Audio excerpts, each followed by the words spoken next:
What's going on, you guys? Matthew here, back with another video. And today we are now actually here at King B, which is a Chinese restaurant. And I am very sorry about the lighting. It's not that great. We're actually recording in the parking area. But King B is actually a Chinese restaurant located along the Anghari Road.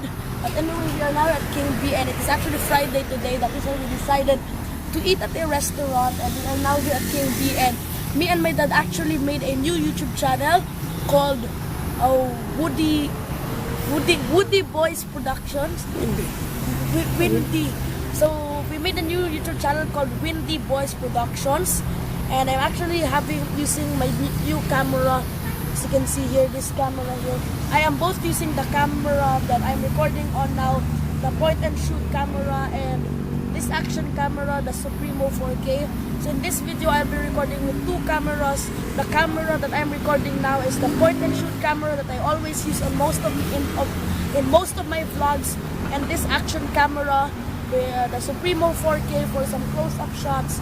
But like what I said, me and my dad made a new YouTube channel called Windy Boys Productions.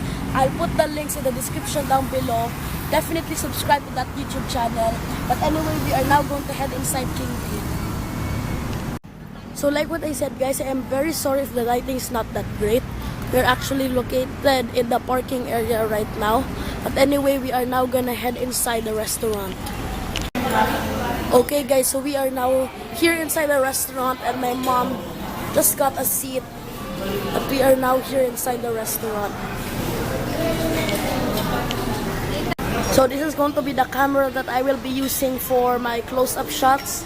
This is my new camera, the Supremo 4K, and it is on a monopod. Okay guys, so we just ordered our food. So what we got was the salt and pepper spare ribs. We also got the yang chow fried rice. We also got the bird's nest soup, the kwa pao. We also got the roasted pork with tofu and pancit canton. Okay guys, so the food just arrived. That is my dad's roasted pork with tofu. It also comes with rice. That is my salted spare ribs. Over here is their pancit canton. Oh, and over there is the yang chow fried rice. The one there is the kwa pao. And the one there is the bird's nest soup. Okay guys, so we got the salted spare ribs, the pancit canton, the roasted pork with tofu. And the roasted pork with tofu actually comes with rice. The bird's nest soup and the yang chow fried rice. So let's get the yang chow fried rice.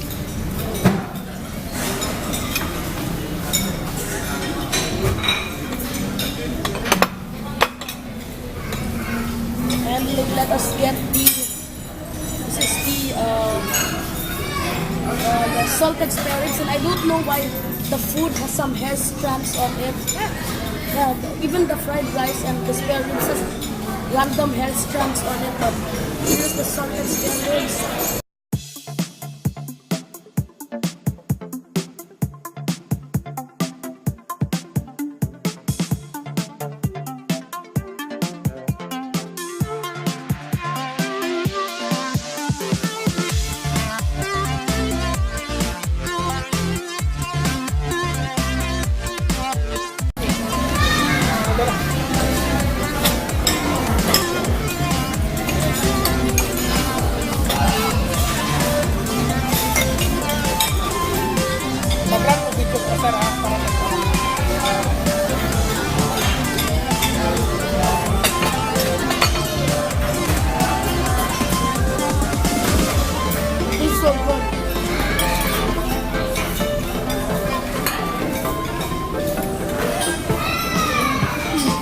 So good.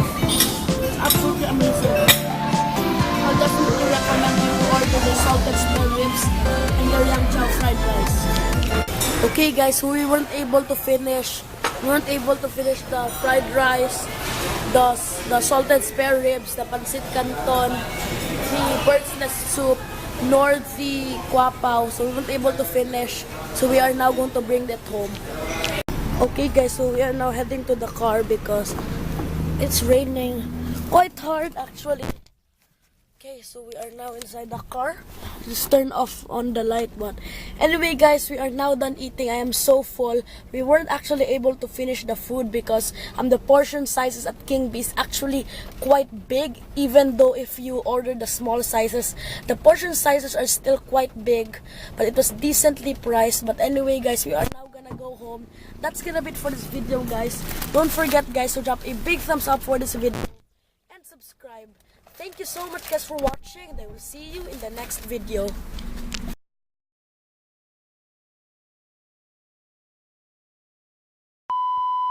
Fire. What's going on you guys? Matthew here, back with another video, and today we are now here at King B. And the reason why we are now here at King B is today is actually Friday, and my mom decided to eat somewhere outside. Take two.